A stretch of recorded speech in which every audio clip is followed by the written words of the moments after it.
श्रीरामचन्द्रं शरणं प्रपद्ये। श्रीरामदूतं शरणं प्रपद्ये। श्रीराम जय राम जय जय राम।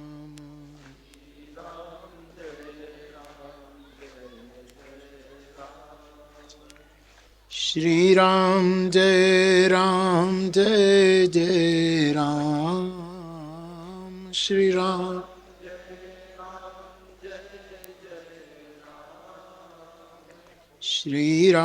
श्रीराम जय जय राम।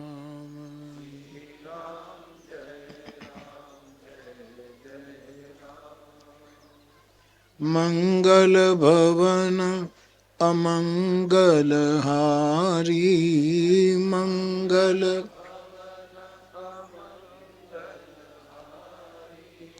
द्रवहु सो दशरथ अजिर बिहारी।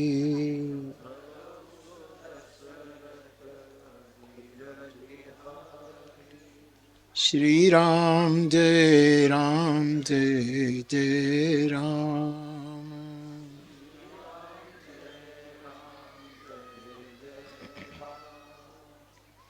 जय जय जय हनुमान गोसाई।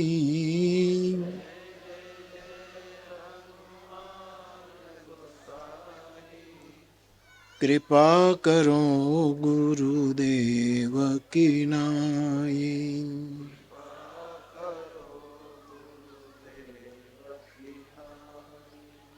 श्री राम जय जय राम।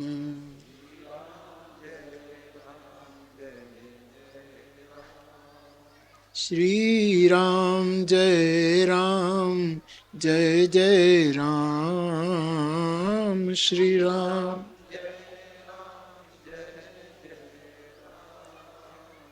श्री राम जय जय राम।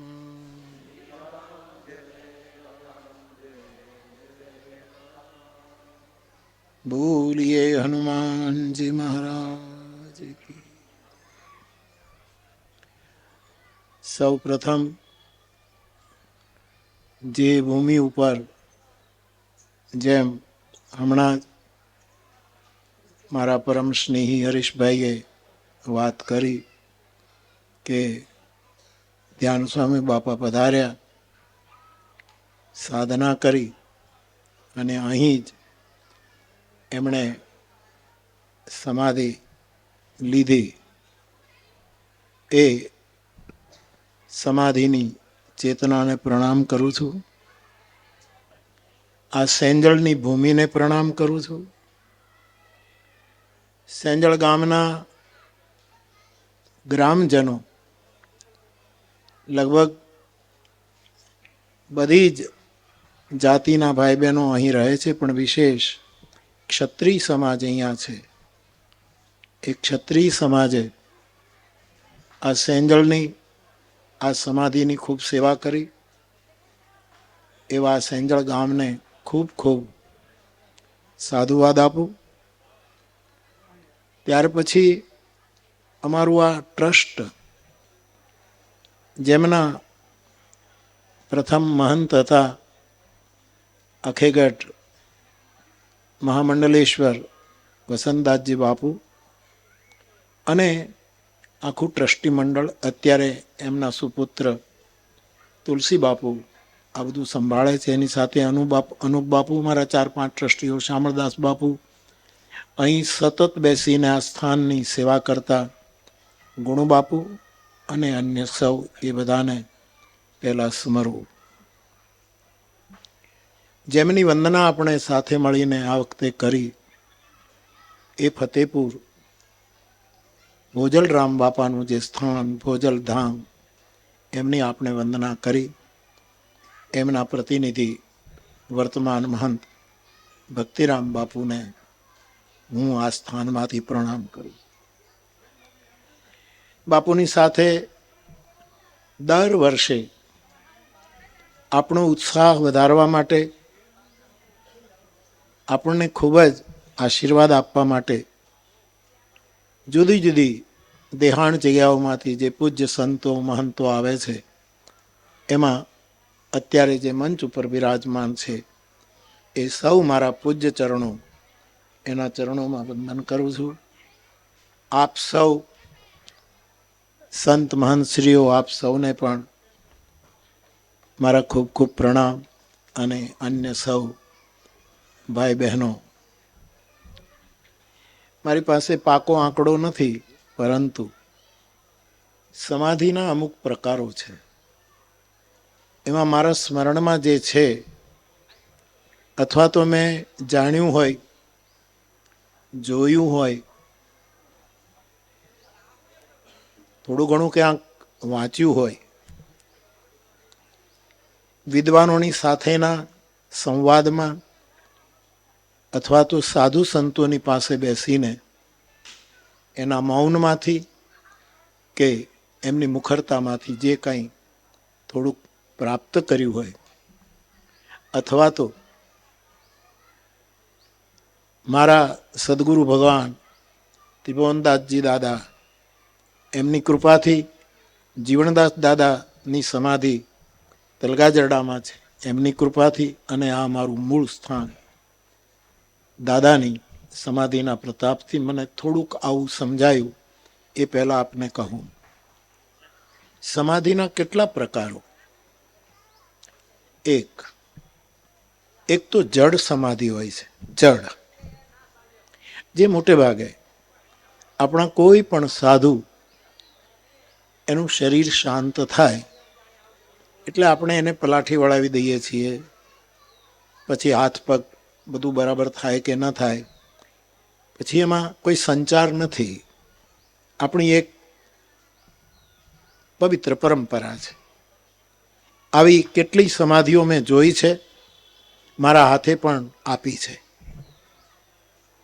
તો એ અહીંયા જડ એટલે ખરાબ અર્થમાં ન લઈશું. હવે ઇન્દ્રિયોના બધા જ વેપારો બંધ થઈ ગયા છે. ઇન્દ્રિયોના તમામ વિષયો વિસર્જિત થઈ ચૂક્યા છે. હવે એને જ્ઞાનેન્દ્રિયની જરૂર નથી, કર્મેન્દ્રિયની જરૂર નથી, કોઈ જરૂર નથી. અને જે આખું જીવન સેવા કરીને, સ્મરણ કરીને એકદમ સ્થિર થઈ જાય, એને જડ સમાધિ કહેવાય. એટલે ફરી એક વખત કહું, જડનો અર્થ ખરાબ અર્થમાં નથી, અહીંયા સ્થૈર્યના અર્થમાં છે, ધૈર્યના અર્થમાં છે. તો એક તો એ સમાધિ. બીજી સમાધિ ચેતન સમાધિ. આપણા સૌરાષ્ટ્રમાં, આપણા ગુજરાતમાં, દેશમાં કે બધી જગ્યાએ ઘણી સમાધિઓ ચેતન સમાધિ છે. એ સમાધિનો અર્થ એવો થાય, હું જ્યારે સેંજળની સમાધિને સ્મરું, તલગાજરડાની જીવણદાસ દાદાની સમાધિને સ્મરું, કે ત્રિભુવનદાસ દાદાની સમાધિને સ્મરું, ત્યારે બાપુ મને, હું આટલામાં હું ગિરફ્તાર નથી. મને મારા સૌરાષ્ટ્રની, મારા દેહાણ સ્થાનોની જેટલી જેટલી સમાધિઓ છે, જ્યાં જ્યાં છે, એના પ્રકાશને હું પ્રણામ કરું છું, સમાધિ માત્રને. તો ચેતન સમાધિ, આપણે જાણ્યું છે કે કેટલી સમાધિઓની સાથે આ શબ્દ જોડાય છે, ચેતન સમાધિ. ચેતન સમાધિનો અર્થ એવો થાય બાપ, કે ચેતન સમાધિ વાળો બુદ્ધ પુરુષ, એને પાછું આવવું હોય તો આવી શકાય છે. આ વ્યવસ્થા એ આવી શકે. એ પરમ નિર્વાણ પામે તો પણ એ સ્વતંત્ર છે. એ ધારે કે દેશકાળ અને પાત્રોને હવે જરૂરત છે, તેથી એ કોઈ પણ વિગ્રહમાં આવી શકે છે પોતાનું કાર્ય કરીને. બાકી નિર્વાણ જે હોય, નિર્વાણમાં ગયા પછી પાછું હોવાતું નથી. એમાં તો યદગત્વા ન નિવર્તન્તે, ગયા તે ગયા. જેમ કોઈ બ્લેક હોલમાં ચાલ્યા જાય પછી શું, પણ પરમ નિર્વાણ એ બ્લેક હોલ નથી, વ્હાઇટ હોલ છે. અને વ્હાઇટ હોલમાં બધી જ સમાધિઓ મોટે ભાગે વ્હાઇટ ધજા ફરકે છે બાપુ. પીરાણું હોય, દેવસ્થાનો હોય, સૌની પોતપોતાની ધજાઓ છે. રામાયણમાં ધ્વજ છે સત્યશીલ દ્રઢ ધ્વજા પતાકા, સત્યનો ધ્વજા ફરકે. મહાભારતમાં આવીએ તો કપિત ધ્વજ, બધાની રથની જુદી જુદી. પણ પરમ નિર્વાણ જે પામ્યા છે એ સ્વતંત્ર છે, સ્વાધીન છે, એની મરજી એ આવી શકે એ વ્હાઇટ હોલ છે. મારા માટે આધ્યાત્મિક સ્પિરિચ્યુઅલ વ્હાઇટ હોલ છે, એમાંથી પાછું આવી શકાય. અને તેથી મોટા ભાગની આપણી સમાધિઓએ સફેદ જ સમાધિ. આપણે તમે ગિરનારના જે ભજનો આપણે ત્યાં આવ્યા, સંતવાણી આવી પ્રાચીન ભજનો, હવે તો શિવરાત્રિનો મેળો આવે છે. હા, લીલી નહીં પીળી દાતા ધજાવું ફરકે. લીલી એને આપણે સ્વીકાર કર્યો છે, પીરાણાઓની ધજાઓ, પીરોની ધજાઓ, મહાપુરુષોની. લીલી પીળી સંન્યાસની ધજા માની લો. પણ આ મેં નથી કીધું, આ કોણે લખ્યું એ મને ખબર નથી, હું તો આનો આધાર લઉં છું કે લીલી નહીં પીળી દાતા ધજાયું ફરકે, એમાં ધોળી ધજાની બલિહારી. આ કોણે લખ્યું, શું કામ લખ્યું? આ મોરારી બાપુને કે ધ્યાન સ્વામી બાપુને કે મારા દેહાણ જગ્યાની સમાધિઓના વખાણ કરવા કોઈએ નથી લખ્યું. આ અધ્યાત્મ જગતનો વ્હાઇટ હોલ છે. અને એ ધજાઓ ફફડતી નથી, ફહેરે છે. અને આપણા દેવસ્થાન ઉપર ધજાઓ ફરકતી રહે, ભગવાન કરે એ ફફડતી ન રહે. નહીતર કરશનદાસ માણેક એમ કહી ગયા કે તે દિન આંસુ ભીના રે હરિના લોચનિયા મેં દીઠા. તો ચેતન સમાધિ એમાં આવી શકાય. આપણી તો કોઈ તાકાત નથી એ સમાધિની કે ચેતન સમાધિની કે નિર્વાણની કે મહાનિર્વાણની, આપણી કોઈ ક્ષમતા નથી. પણ આ બધા મને આશીર્વાદ આપે કે મારે પાછું આવવું છે. આ પાકું એવા હજી તો જીવવું છે, જીવવાના આશીર્વાદ આપજો. હજી ઘણો પલો કાપવો છે, પણ વળી પાછું આવવું છે. યોગ વગર, સાધના વગર, કોઈ પણ જાતના કોઈ પણ વસ્તુનો પહેલું કર્યા વગર એવી આપ આશીર્વાદ આપજો. તો એ ચેતન સમાધિ છે. ત્રીજી સમાધિ છે જળ સમાધિ, જે સંન્યાસ દશનામ પરંપરામાં જળ સમાધિ આપવામાં આવે.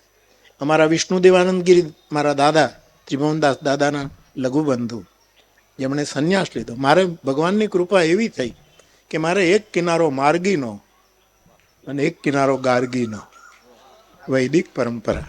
એ ગાર્ગી અને માર્ગી એ બંનેની વચ્ચે હું, અને જેમ હરીશભાઈએ કહ્યું, હરીશભાઈ વર્ષોથી અમારી સેવા કરી છે. આ જણે વ્યાસપીઠની, તલગાજડાની, બધા જ ઉપક્રમોની સેવા. એણે કહ્યું કે ભરોસો, ભરોસો, ભરોસાની વ્યાખ્યા મારે કેમ કરવી? હું હંમેશા બાપુ આ પંક્તિ બાપાની ગાયા જ કરું.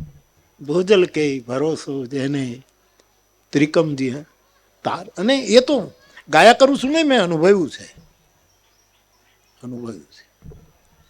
પણ ભરોસો કહેવાય કોને? આપણે ત્યાં ગીતામાં એમ લખ્યું છે કે જ્ઞાન પ્રાપ્ત કરવા માટે શ્રદ્ધા જોઈએ. શ્રદ્ધાવાન લભતે જ્ઞાન બાપુ.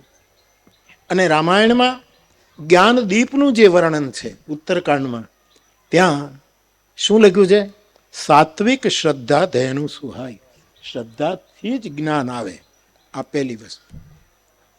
ભક્તિ વિશ્વાસથી આવે.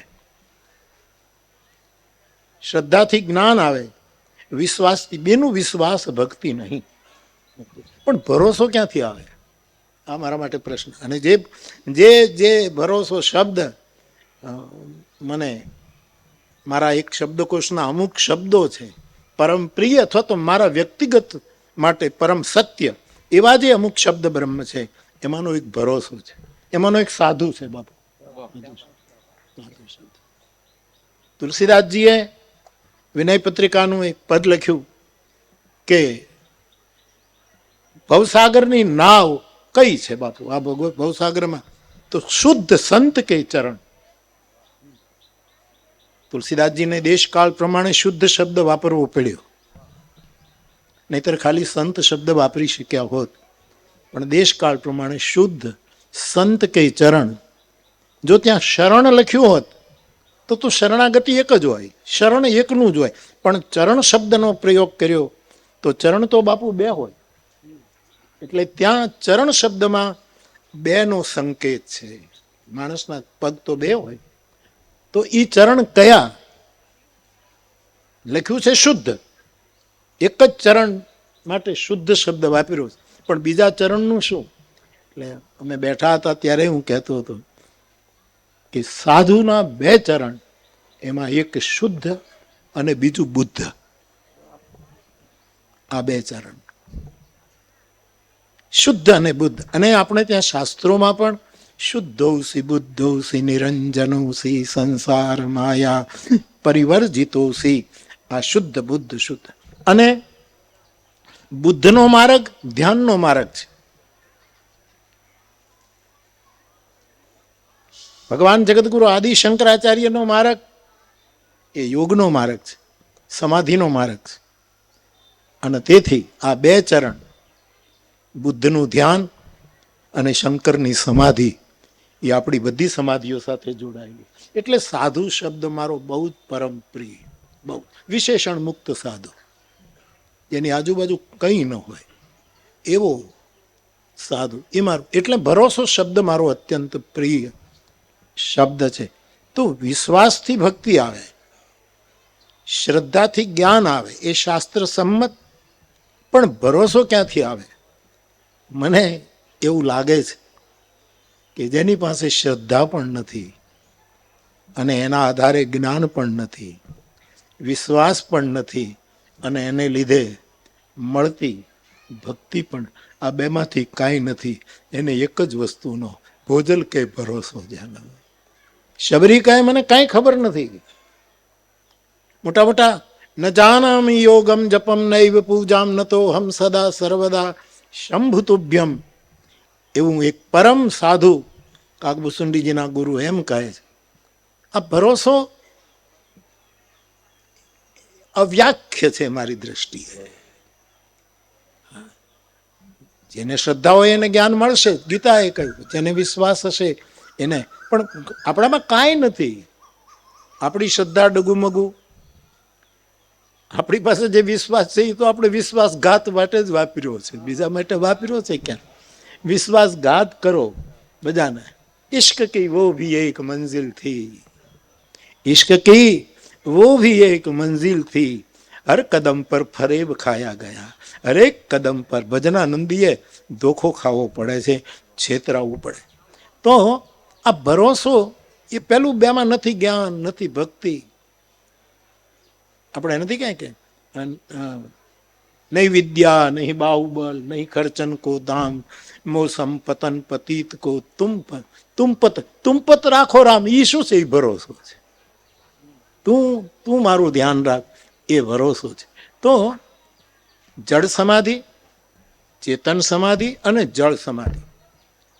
અમારા વિષ્ણુદેવાનંદ ગિરી દાદા, ત્રિભુવનદાસ દાદાના નાના ભાઈ, દશનામ એમની દીક્ષા કૈલાસના છઠ્ઠા ઋષિકેશ કૈલાસ આશ્રમના છઠ્ઠા મંડલેશ્વર મહામંડ, એમની સમાધિ ગંગામાં જળ સમાધિ છે.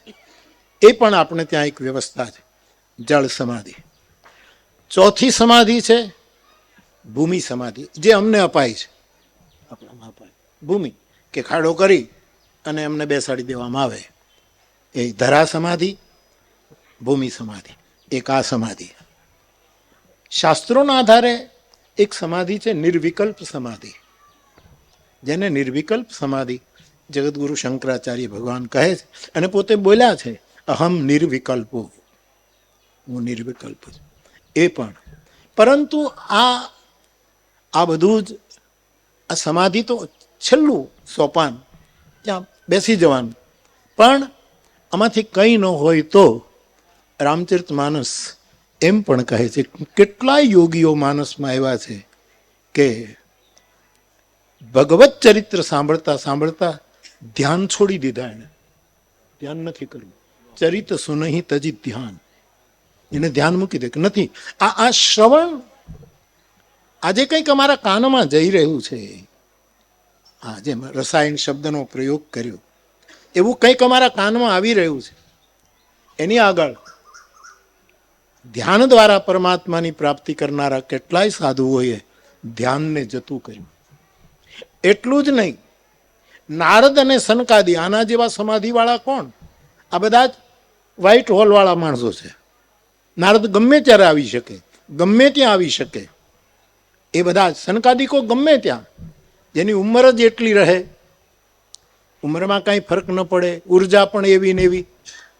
આ બધા મહાપુરુષો એ પણ સંકીર્તન કરતા કરતા, હરિનામનું સ્મરણ કરતા કરતા બાપુ સમાધિ છોડી દે છે. આમાં નથી જવું. આમાં થોડીક નિરસતા આવે છે અમને, અમારે તો. અને સાહેબ, આપણી સાધુઓની, અમારે ખાસ કરીને માર્ગી સાધુઓ, વૈષ્ણવ સાધુઓ, આ બધા અમને જ્યારે સમાધિ આપવામાં આવે છે અમારે ત્યાં, ત્યારે મીઠું નાખવામાં આવે છે.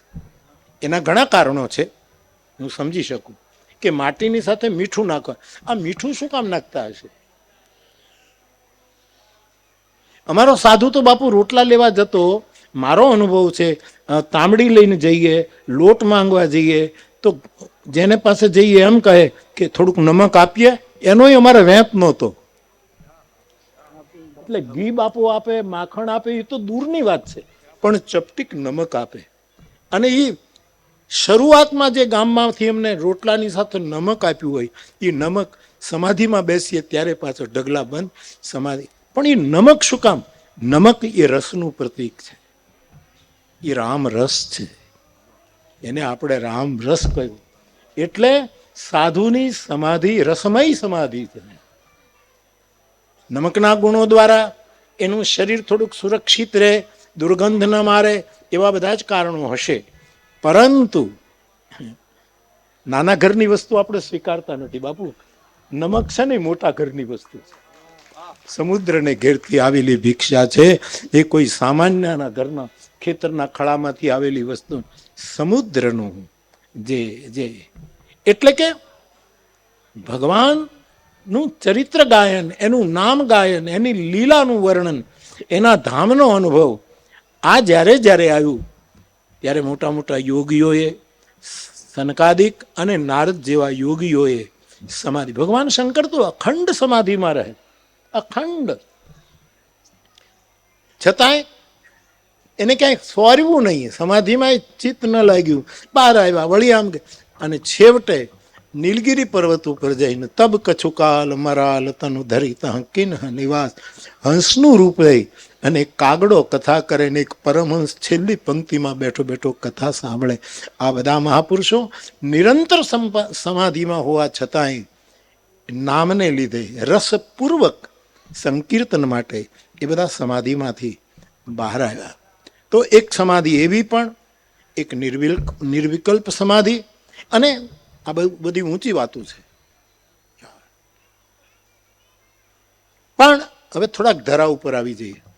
મને એવું સમજાયું છે, મારા માટે, આપે એને ખાલી સાંભળી લેવાનું. જીવનના તમામ પ્રશ્નોનું સમાધાન જે સાધુને મળી જાય એ હાલતો ચાલતો સમાધિવાળો સાધુ છે, જેને કોઈ સમાધાન લેવા માટે ક્યાંય જવાની જરૂર નથી. જગતના તમામ સમાધાનો જેમ શરીરને પડછાયો અનુસરે, એમ બધા સમાધાનો એને પગલે પગલે ચાલતા હોય, એ સમાધિ. અને એવું થયા પછી આપણા લેવલે આ ઘટના ઘટી છતાં પણ 24 કલાક સાવધાન રહેવું, એ સમાધિ. 24 કલાક. આમાં ક્યારે શું થાય કાંઈ ખબર પડતી નથી સાહેબ. 24 કલાક અખંડ જાગૃતિ. એ કૃષ્ણમૂર્તિ તો આને જ સમાધિની પદવી આપે છે, પૂર્ણતઃ જાગૃતિ. એને જ કૃષ્ણમૂર્તિએ સમાધિનું પેલું કર્યું છે. તો એક સમાધિ આવી પણ છે. આવા સમાધિના અનેક રૂપો, અને આવું તો ઘણું હશે, પણ મારી સમજમાં જેટલું આવ્યું છે. પણ મર્યા પછીની ખબર નથી શું થાય, પણ જીવતા જીવતા ઉપાધિ આગી જતી રહે અને સતત આપણે સમાધિ ભાવ અનુભવીએ, સમાધિ વૃત્તિમાં જીવી શકીએ, એના માટે જગદગુરુ આદિ શંકરાચાર્ય ભગવાને થોડાક સૂત્રો આપ્યા છે, જે હું ને તમે કરી શકીએ એમ છીએ. ભગવાન શંકરાચાર્ય બહુ જ પ્રેક્ટિકલ છે, બહુ જ વ્યવહારુ છે. હરેક કાળમાં સાંપ્રત છે આ મહાપુરુષ. આ હું તમે બધા જ કરી છે. ખેતરનો કામ કરતો ખેડૂત પણ કરી શકે, પાણી વાળતો માણસ પણ કરી શકે, માટલા ઘડતો એ કલાકાર પણ, કોઈ પણ માણસ જો થોડુંક નક્કી કરે કે મારે આ કરવું જ છે.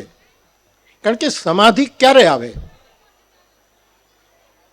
માણસ યોગ કરે, અષ્ટાંગ યોગ કરે, જેમ પતંજલિએ બધા 8 અંગો બતાવ્યા, પછી આ કરો, યમ ને નિયમ ને આસન ને પ્રાણાયામ ને પ્રત્યાહાર, ધારણા ને ધ્યાન ને છેલ્લે સમાધિ આવે. આખી યોગની પ્રક્રિયા.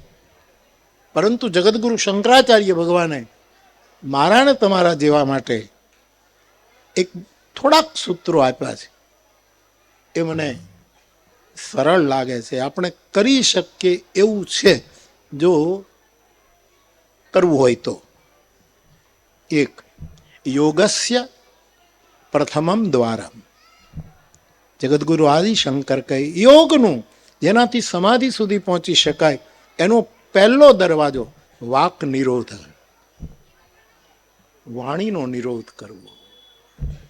જેટલું બને એટલું ઓછું બોલવું. વાક કથામાં તો બોલવાનું 4 કલાક શું કહો એટલું. રાતભર સંતવાણી લોકો ગાતા હોય છે, એની મના નથી, પણ જેની કાંઈ જરૂર નથી એવું સતત બોલ્યા કરવું. વાક નિરોધ. જેને આજીવન સમાધિમાં જીવવું હોય એને પહેલા વાણીનો નિરોધ કરવો. વાણી બહુ શક્તિને ખર્ચી નાખે છે. અને આમ સામાન્ય રીતે આવું કહેવા જઈએ એટલે તો લોકોના મનમાં એમ થાય કે પહેલાં તમને જ લાગુ પડે, આટલા વર્ષથી આટલું આટલું અમે બોલતા નથી, અમારું મૌન બોલે છે સાહેબ. બોલ નહીં, એનું પ્રમાણ આ કોઈ શબ્દ ક્રીડા નથી. આ કોઈ શબ્દમાં તમને ભરમાં, સાહેબ જો અમે બોલતા હોત તો થાકી ગયા હોત સાહેબ. 80મું હાલે છે, થાકી જવાય. થકાતું નથી એનું કારણ કે કોઈ સમાધિઓનું મૌન બોલે છે. આપણે એક ઇન્સ્ટ્રુમેન્ટ, આપણે એક ઉપકરણ બનીએ છીએ, એવો મારો સતત અનુભવ છે. વાક નિરોધ. પ્રથમસ્ય યોગસ્ય પ્રથમમ દ્વાર વાક નિરોધ. અને બીજું બહુ બાપુ દુર્ગાદાસ બાપુ તો તડને ફળ કરે. અને મને આનંદ છે બાપુ કે આપની કથા પછી આ સંકલ્પ લેવાય.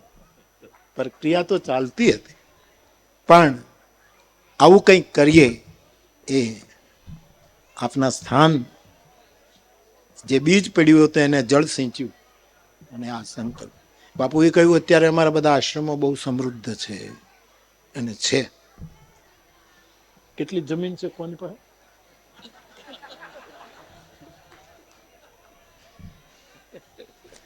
અને હોવું જ જોઈએ. કેટલી સેવા કરે છે આ મહાપુરુષો. હું બધાના આશ્રમમાં જાઉં છું, જોઉં છું તો એટલો પ્રસન્ન થાઉં છું કે એની પાસે છે એ કોના માટે? આ બધાની સેવા કરે. પણ વ્યક્તિગત રૂપે શંકરાચાર્ય કહે, જેને હાલતા ચાલતા જીવન દરમિયાન સતત સમાધિનો અનુભવ કરવો હોય એને અપરિગ્રહ, એને બહુ સંગ્રહ ન કરવો. વ્યક્તિગત જીવન. આશ્રમમાં તો ભંડાર હોવો જોઈએ, હજારો માણસો જમે, એ ભંડાર નો જ ચાલે કે? એ જોઈએ, બધું જ જોઈએ. સેવા માટે પૈસા જોઈએ, પણ વૃત્તિ અપરિગ્રહ. અપરિગ્રહ.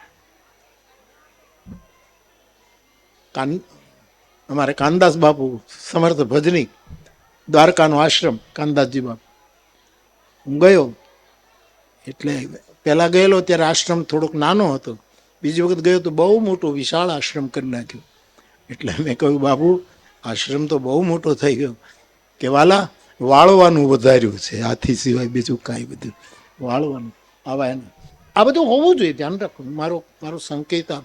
પરંતુ વૃત્તિમાં અપરિગ્રહતા હોવી જોઈએ, તો જ આ જીવતા સમાધિ એટલે શું? આ બધા 24 કલાક સમાધિમાં જીવ્યા છે સાહેબ. એ તો પછી એને એમ લાગ્યું કે હવે થોડી વાર બેસી જઈએ, વળી જરૂર પડશે ત્યારે આવશું. એટલે અપરિગ્રહ, વાક નિરોધ, અપરિગ્રહ, નિરાશા ચ, કોઈની પાસે આશા નહીં. આકાશી વૃત્તિની જે વાત થઈ બાપુ, આપ ભલે એમ કહેતો એ તો આપની નમ્રતા છે, પણ આપ માંગવા થોડા જાઓ છો. આપ મંડળી લઈને જાઓ છો બાપુ, ગરબી લો છો. અમારો મહંત, અમારા મંડલેશ્વરો હાથમાં કરતાલો લઈને બધાની સાથે ગરબી લેતા હોય છે. આ એક બહુ જ ઉજ્જવળ પરંપરા છે. માંગવા માટે થોડા. હું લોટ માંગવા જતો, અમારા સાધુઓ લોટ માંગવા જાય, તો અમે કોઈ દિવસ સીધો લોટ માંગ્યો છે? કોઈ દિવસ નહીં. અમને લોટ આપો એમ કઈ નહીં, પહેલા અમે એને આપ્યું છે. શું આપ્યું? ભજલે રામ, તું રામ ભજ, અને આ શબ્દ તને ગમ્યો હોય તો તારે જે નાખવું હોય નાખ. બ્રાહ્મણ દેવતા જાય તો દયા પ્રભુની, તારા ઉપર પ્રભુની દયા થઈ છે. આ બે શબ્દ ગામડાના સાધુ, ભજલે રામ. અને આટલો મોટો સંદેશો જે માણસ આપે એને તમે ચપટી લોટ આપો છો, અને એ ચપટી લોટમાંથી તાંબડી ભરાણા પછી એ કેટલાને જમાડે. અમારી તાંબડી અમારા અક્ષય પાત્રો હતા. અક્ષય પાત્રનો અર્થ મારો વિચિત્ર છે. અક્ષય પાત્ર એને કહેવાય કે જે ખાલી જ ન થાય, અને અક્ષય પાત્ર એને કહેવાય કે પાત્રમાં કઈ ટકવા જ ન દે. આવ્યું ને ગયું, આવ્યું ને વધવાય ન દે, ખાલી પણ ન થાય અને વધવા. આ મારી દ્રષ્ટિએ અક્ષય પાત્રનો વ્યાખ્યા છે. તો ભજલે રામ, આ વૃત્તિ પરિગ્રહની વૃત્તિ નથી મારા સાધુઓની. આ બધા કોના નામ લઉં? નામ રહી જશે એટલા માટે મારી સામે આ બધાને ત્યાં જે હરિહરના સાદ પડે છે, કોના માટે રોટલા ઘડાય છે? કોના માટે? મહંત કેટલા રોટલા ખાતા હશે? કેટલા ખાય? લગભગ મોટા ભાગના મહંતોને ડાયાબિટીસ છે. આમાં કોઈ ન હોય ભગવાન. એ ઘી નથી બાપુ, નથી, એ તો ભગવાનની કૃપા. નહીતર ઘી નથી ખાઈ શકતા, નથી ખાંડ ખાઈ શકતા, કાંઈ. તો કોના માટે આ બધું? પણ જીવનની વૃત્તિ અપરિગ્રહી હોય છે. આપણે ત્યાં બહુ પ્રસિદ્ધ સ્વામી રામતીર્થ કહેતા, બાદશાહ રામ, કે ટેરી ગઢવાલના જંગલમાં વરસાદ પડ્યો, પછી બહુ ઠંડી થઈ, અને એક ઝૂંપડીમાં એક સાધુ, જીવતી સમાધિમાં જીવતો સાધુ એવો બેઠો છે. અને એક માણસે 12-1 વાગે દરવાજો ખટખટાવ્યો. પેલા એ દરવાજો ખોલ્યો એટલે આગંતુકે કહ્યું, નહીં, માફ કરજો, આમાં તો તમે માંડી એકલા સૂઈ શકો એવી જગ્યા છે, એક જ. કાલે જ મને એક સાવરકુંડલાવાળી બેને કીધું, બાપુ આટલા વર્ષથી કથા સાંભળું છું, તમે મારા ઘરે આવો. એટલે મારે કાલે અમરેલીનો એક કાર્યક્રમ હતો, એટલે કીધું વળતા આવું. તો મને શું કે, તમારી સાથે માણસો બહુ હોય, મારી રૂમમાં 3 જગ્યાથી વધારે બેસી શકે એમ નથી. એને એવું કીધું. આ સાધુ સૂતો હતો, દરવાજો ખટખટાયો, ખોલ્યો. એટલે પેલા કીધું કે આમાં એક જણની જ જગ્યા છે, આમાં હું જઈશ તો આને દુઃખ થાય. એટલે પાછા ફરે છે. એટલે પેલા સાધુ એ કીધું કે સાહેબ, સુવા માટે એકની જગ્યા છે, પણ બેઠા બેઠા ભજન કરવા માટે તો 2ની જગ્યા છે. આપણે 2 બેઠા બેઠા સત્સંગ કરીશું, પરસ્પર વાતો કરીશું. આવો, આવી જાઓ. 2 બેઠા. અડધા કલાક પછી કોઈક ત્રીજો આવ્યો, દરવાજો ખોલ્યો. પેલા કહ્યું, નહીં, તમે માંડ 2 જણા બેઠા. તો કે બેસવા માટે 2 જણા, આપણે ઊભા રહીએ તો કીર્તન કરશું, ઊભા રહીને કીર્તન કરીશું. ત્યાં ચોથો આવ્યો. પેલા જ કીધું કે નહીં, હવે માફ કરજો, હું ઓચિંતા આવી ગયો. કે નહીં. ઝૂંપડીવાળા સાધુએ કહ્યું કે અમે તો ક્યારના બેઠા છીએ, અમે 3 બહાર નીકળી જઈએ, અને તમે અહીંયા બેઠા બેઠા ધ્યાન કરો. આ અપરિગ્રહ છે. અપરિગ્રહ એટલે સંગ્રહ નહીં. વિચારોનો પણ બહુ સંગ્રહ નહીં થાય, બહુ સારો નથી વિચારોનો સંગ્રહ, આપણને ડામાડોલ કરી દે. વસ્તુઓનો પણ બહુ સંગ્રહ સારો નહીં, વસ્તુનો તો છે જ નહીં. અને મારી પાસે આટલા લોકો એવા વ્યક્તિઓનો સંગ્રહ પણ અતિ સારો નથી. અપરિગ્રહ. બાપુ કેટલી દર વખતે બાપુ અમારા સાયલા બાપુ ચિંતા વ્યક્ત કરે, ગાદીએ કોને બેહાડવું. એટલે અમારા ગૃહસ્થની રીતને પસંદ કરે છે કે જે ગૃહસ્થ પરંપરામાં આવે તો એનો દીકરો ને એનો દીકરો, આમાં તો કઈ નક્કી જ નહીં ને. પણ એક વંશ છે બાપુ, એક નાદ વંશ, એક બુંદ વંશ બાપુ, એક ત્રીજો અલૌકિક વંશ છે, એનું નામ છે નિર્વંશ. નિર્વંશ જે નથી નાદમાં નથી બુંદમાં. આપ કહેશો કે નિર્વંશ શબ્દ આમ બહુ સારો નથી ગણાતો આપણે કે આ ભાઈ નિર્વંશ, પણ નિર્વંશ વંશ છે એ મહાદેવનો વંશ છે. ત્યાં નથી નાદ, ત્યાં નથી બુંદ. અજન્માનો લોકવા કિમ વૈભવંતો જગતામ મધિષ્ઠાતારમ કી. એ શંકર ભગવાનનો વંશ નિર્વંશ વંશ છે પોતાનો. પછી તો એનો વંશ ચાલ્યો, ગણપતિ આવ્યા, કાર્તિકે આવ્યા, પણ એ કૈલાસ ગાદી કેવી શોભાવી આ નિર્વંશ છે, કેવી શોભાવી કૈલાસ, કે આજ પણ એને કોઈ ટચ કરી શક્યું નથી. સ્પર્ધાત્મક વૃત્તિથી એવરેસ્ટ ઉપર ચડી ગયા, પણ કૈલાસ ઉપર કોઈ ચડી. કેવી ગાદી છે, એક નિર્વંશની ગાદી છે જ્યાં નથી બુંદ નથી નાદ. એવી એક ત્રીજી જ વ્યવસ્થા છે. તો અપરિગ્રહ, અપરિગ્રહ. ગાંધી બાપુ બહુ સરસ કહી ગયા, વણ જોતું નવશંકર, વણ જોતું નવશંકર. મારા અરુણભાઈ કહે લિવિંગ વિથ લેસ, તમે ઓછી જરૂરિયાતમાં જીવો. આ કેટલી મોટી વાત છે. પ્રથમ યોગસ્ય પ્રથમમ દ્વારમ વાક નિરોધ અપરિગ્રહ. નિરાશા, કોઈની આશા નહીં. આકાશી રોજીની જે વાત થઈ, આ બધી જ આકાશી રોજી છે. તો બાપુ કહે કે મંડળી લઈને જાય, જાઓ તો ખરા, ગામડે ગામડે ફરો તો ખબર પડે. આ બધી જ આકાશી વૃત્તિ છે. અમારે એક સાધુ આ બનેલી, એ સ્થાનનું નામ નથી આપતો બાપુ, એ બાપુ હજી છે, બહુ બહુ રમૂજી. એ મને કે બાપુ આકાશી વૃત્તિમાં બધું ચાલે છે. કીધું ભાઈ આપણું તો બધું આકાશી વૃત્તિમાં ચાલે. એમાં પછી એ મને કહે કે એક ભગત આવ્યો હતો, એને મેં ચિઠ્ઠી લખી કે ઘઉં નથી એટલે તું ઘઉંનો ટ્રક આપને, તારે ઘણો પાક્યા છે, ઘઉંનો ટ્રક. એટલે કે એનો ઘઉંનો ટ્રક આવ્યો અને મજૂરો ઉતારતા હતા. મેં કીધું બાપુ આને કાંઈ આકાશી વૃત્તિ ન કહેવાય, આને કઈ વૃત્તિ કહેવાય હજી હું નામ ગોતીશ, કારણ કે હજી આને આકાશ વૃત્તિ. એને શું જવાબ આપ્યો બાપુ કે ઉભા રહો બાપુ, હવે ઓલી જે ગુણો હતી ઘઉંની, એમાં બે મજૂર આવ્યા, એ ટ્રકમાંથી ગુણ લઈ આમ ઊંચી કરે અને આશ્રમમાં મૂકે. મને આ ક્યાંથી આવ્યું? આકાશમાંથી જ આવ્યું બાપુ. આ આકાશની વૃત્તિ. આ ટ્રકમાં નાખ્યું ત્યારે આમ નાખ્યું. એનો અર્થ એમ છે કે અમે આ ઘઉં ઉગાડ્યા નથી, છતાંય ભરોસાને લીધે આવ્યા છે. આ આકાશ, અમે નથી મહેનત કરવી જોઈએ મહેનત, પણ અમે નથી ભૂમિમાંથી આ ઘઉં, આ આકાશી વૃત્તિથી આવે. આ બધી સંસ્થાઓ નિરાશા. આપણે ત્યાં મને નથી ભજનો બધા ગાતા, આશા એક રામજી છે, દૂજી આશા છોડ દો, નિરાશા. કારણ કે નિરાશા થઈએ ને તો નિરાશ નથી થવું પડતું. આ નિરાશા નથી એટલે આપણામાં નિરાશા આવી છે. નિરાશ થવાનું કારણ છે આશાઓનો અંબાર ખડકાયો છે. અને નિરીહા છે. નિરીહાનો અર્થ ઈચ્છા. ઈચ્છા અને આશામાં બહુ તફાવત છે. હું એમ કહું કે મારે મુંબઈ જવાની ઈચ્છા છે, પણ આ આશા ફળશે કે કેમ એ નક્કી. આશા અને ઈચ્છાનો આ ફરક છે. એટલે શંકરાચાર્ય ભગવાન પણ છેલ્લું હું ને તમે કરી શકીએ એવું નિત્યમ એકાંતશીલતા, રોજ એકાંતશીલ બનો.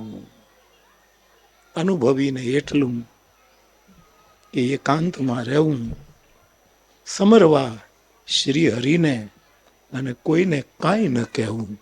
આ જે વાત છે નિત્યમ એકાંતશીલતા. માણસ એકલો, આ સાધુડાઓ એનું કામ પૂરું થાય પછી પોતે એકલા એકલા જ કંઈક ને કંઈક એના ગુરુ દ્વારા જે પ્રસાદી મળી છે એનો કરતા. તો જીવતા જ હાલતા ચાલતા જો સમાધિનો અનુભવ કરવો હોય તો જગદગુરુ આવી કંઈક શિખામણ મને તમને આપી ગયા છે. આવી સમાધિઓને લીધે અમારા કપડાં ઉજળા છે, શ્વેત કપડાં છે, ઉજળા છે. સમાધિનો પ્રતાપ છે. એવી સમાધિની છાયામાં આવું કંઈક થઈ રહ્યું છે અને એનો સંકલ્પ હશે ત્યાં સુધી થશે. હું તો હંમેશા કહું ન થાય ત્યારે નથી રમતા. આ ક્યારે બંધ થઈ જાય કાંઈ નક્કી નહીં. નથી રમતા. આપણે કાંઈ ઠેકો થોડો લીધો કાયમ. આપણે કોઈ નવી પરંપરા ઊભી કરવી નથી સાહેબ. જેટલી પવિત્ર, પ્રવાહી અને પરોપકારી રહે એટલી જ જરૂરી. પણ હજી સુધી તો હાલે છે અને જ્ઞાન અને ભક્તિ વગરનો મારો ભરોસો એમ કહે છે કે હાલ્યા કરશે. અને આટલા સંતો દર વખતે આવીને ઊભા રહે છે. મને તો સંકોચ પણ થાય, પણ આ પ્રસંગે આવીને બધા જ ઊભા રહે છે. એ અમને બળ આપે છે, અમારા ઉત્સાહનું વર્ધન કરે છે. એ માટે ફરી એક વખત આપના સૌના ચરણોમાં પ્રણામ કરું છું. બહાર બેઠેલા, સામે બેઠેલા એ સૌને, આપ સૌને પણ પ્રણામ કરું છું. વિશેષ કંઈ કહેવું નથી. ભગવાન કરે વળી પાછા આપણે આમનામ મળતા રહેશું. ભેળા જન્મશું અને ભેળા મરશું, ભેળા ભરશું ઉચાળા. હું તો મારા શ્રોતાઓને એમ કહું કે મારે બીજી વખત આવવું છે, તમારે નિર્વાણ પામ. તો બધા હતું તો કરે, અમારે નિર્વાણ જોતો જ નથી.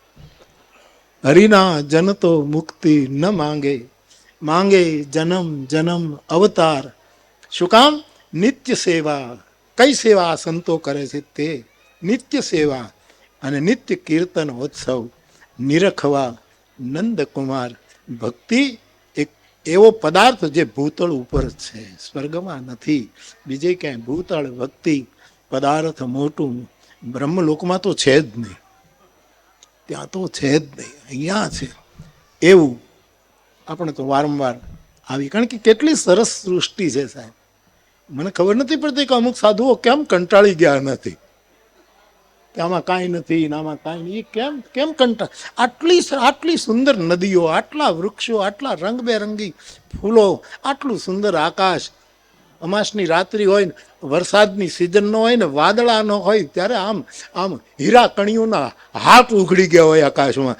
આટલા આ જગત બહુ રૂપાળું છે. અહીંયા આવવું જોઈએ પાછું. વ્યવસ્થા હોય તો આવવું જોઈએ. વ્યવસ્થા હોય અહીંયા આવું, ફરી ફરીને આવવું જ જોઈએ. શંકરાચાર્ય ભગવાન જુદી રીતે કહે છે, એનો ટોન જુદો છે. પણ હું મારી રીતે અર્થ કરું તો આમ કે શંકરાચાર્ય એમ કહે કે પુનરપી જનનમ પુનરપી મરણમ પુનરપી જઠરે શયનમ. એ બધું બરાબર નથી એમ.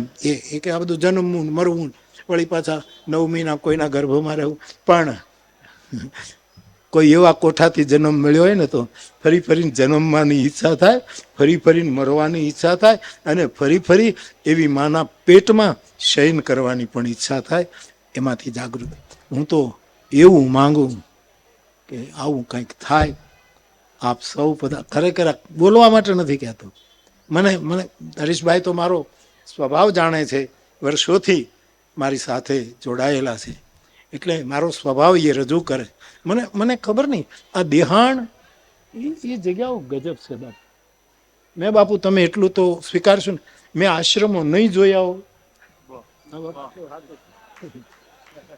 બહુ દામ સવાર ધામ જતી બિસિયા હરિલીન ગઈ. આ અમારો બાવો બેઠો અહીંયા, ભક્તિરામ બાપુ માનવ મંદિર ચલાવે છે. બાપુ હું જ્યારે મળવા જાઉં, કોઈક રોડ ઉપર બાળક મૂકી ગયું હોય, કોઈક એમને મૂકી ગયા હોય, ભાગી ગયા હોય, એ બાળક આ લઈ આવે અને પછી વિધિ પ્રમાણે જે કાંઈ હોય, આ બાળકના બાપનું નામ શું? આ કે મારું નામ લખી નાખો, એનો બાપ હું છું. આ જેવી તેવી એવા 3 છોકરાઓનું મેં એને જોયું કે બાપુ આની પાછળ આનો બાપ ભક્તિરામ છે. હા, આ તો મૂળદાસ બાપુનું કામ છે સાહેબ. સંત મૂળદાસજીએ જે કર્યું, અને મહારાજ કહે છે મૂળદાસ. એ મૂળદાસની આ સાધુ વૃત્તિ છે. આ જેમ તેમ નથી. તો આવા સંતો દેહાણ, જે ખાસ કરીને દેહાણ એટલે બીજા નથી એમ મારે નથી કહેવાનું, પણ દેહાણમાં આપણે શું કહીએ, રામની આણ, મારા બાપાની આણ, મને સત્યની આણ, મને આ લોકોએ દેહની આણ આપી છે. અમારા દેહની આણ છે. આ પડી જશે અમારો દેહ, એની આણ કહીને કહીએ છીએ. મોહિરામ રાવુરી આન. તુલસીદાસજી આણને આન શબ્દમાં પરિવર્તે. મોહિરામ રાવુરી આન, દશરથ શપથ સબ સાચી કહો કેવટ. એમ કહે મને રામની આણ છે. આ દેહાણ જગ્યાઓ દેહની આણ લઈને બેઠા છે કે જો અમે ચૂકીએ પરમાર્થ કરતા અમારા દેહની આણ છે, આવું લઈને બેઠેલા આ બધા સંતો મને બહુ રાજી કરે. નહીંતર હું ખરેખર કંઈ પણ આમ વ્યક્તિગત આમંત્રણ આપવા નથી જઈ શકતો. અને ખબર છે, એ બધાને ખબર છે છોકરો બીજી બહુ છે એટલે કાંઈ અપેક્ષા ન રાખે. હું બધાને કહું કે ઘણા એમ કે બાપુ તમે બહુ વ્યસ્ત રહો છો. વ્યસ્ત પણ હું નથી, તમે કર્યો. પાછા વ્યસ્ત છો એમ કહીને પાછા એમ કે એક વખત આંટો મારી દઉં. લે તું તો આમાંથી બહાર નીકળતો, હું આટલો વ્યસ્ત ઓછો તો. સામાણી સાહેબ પોરબંદરના હાર્ટ સ્પેશિયાલિસ્ટ, રાણાવાવ ગામ, આનંદમયી માના શિષ્ય, અને મુંબઈમાં બહુ જ એ વખતના હાર્ટ સ્પેશિયાલિસ્ટ. એટલે એમની એક મેં કથા કરેલી, એટલે મારા તરફ એમનો આનંદમયી માના નાતે પણ નાતો. એ પેલા મુંબઈમાં કથા હોય ત્યારે પધરામણી કરતો હતો. એ રાતના 2 વાગ્યા સુધી પધરામણીઓ ચાલે. 2 વખત કથા, પછી રાતે પધરામણી. એ ડૉક્ટર મને કહે બાપુ મારે ત્યાં પધરામણી કરો. કીધું સાહેબ તમે પ્રોપર મુંબઈમાં રહો છો, કથા ઘાટકોપરમાં છે, મોડું થાય ગમે ત્યારે આવો ને બાપુ. અમે 1 વાગે એને ત્યાં પધરામણી કરી. પધરામણી થઈ ગઈ, ફોટા પડાઈ ગયા. પછી કહે હાર્ટ સ્પેશિયાલિસ્ટ તરીકે હું તમને એક સલાહ આપું છું, આટલો બધો શ્રમ ન લો. આ બનેલી ઘટના છે. આ સંતોના આશીર્વાદ છે. મને આ બધા માનસિક રીતે હું આ લોકોની પૂજા નથી કરવા જતો કે તંદન કરું ના કરું, પણ બાપુ આપના આદર્શોને હું સેવવાની કોશિશ કરું. પૂજા બહુ સસ્તી છે, સેવન બહુ અઘરું છે. અને જ્યારે મેં તો શુદ્ધ રે જાણીને તમને સેવ્યા, પરબે આ ગાયું પૂજ્યા નહીં, શુદ્ધ રે જાણીને તમને આપણે બધા જ આવા સ્થાનોની સેવા કરતા રહીએ, એમની પાસેથી આશીર્વાદ પ્રાપ્ત કરતા રહીએ સમાધિના ચરણમાં. અને આ 9 દંપતીઓ જે અહીંયા ગૃહસ્થાશ્રમમાં જોડાયા છે, એને સમાધિના આશીર્વાદ એવા ઉતરે કે એના જીવનમાં એકેય ઉપાધિ ન રહે. અને એ તમે લઈને જ જશો કરિયાવરમાં ઉપાધિ, પછી તમે તો ઊભી કરો તો એમાં સમાધિની જવાબદારી નથી. કારણ કે તમે જો ઊભું કરશો એવી ઉપાધિઓ તો એમાં બાકી તો સમાધિ આપ સૌનું ધ્યાન રાખે. ફરી એક વખત સંતોને આપ સૌને પ્રણામ કરીને મારી બધી જ જ્યાં સમાધિઓ છે બાપુ, મેં આ મારા મોઢે બોલવું નહીં, પણ કદાચ પ્રેરણા મળે તો સારું બીજાને, નવી પેઢીને. હું બાપુ એમનેમ ગાડીમાં નીકળ્યો ને ગામના પાદરમાં સમાધિઓ સાધુની જો કોની છે મને ખબર નથી સાહેબ, મારી ગાડી ઊભી રહી બાપુ. એક હું ઉતરું નહીં, પણ ત્યાંથી એ ધોળી ધજાને પગે લાગી, કારણ કે એમાં કોઈક બેઠું છે, એમાં કોઈક છે જે હોય તે. તો આવી સમાધિને પ્રણામ કરીને મારી વાણીને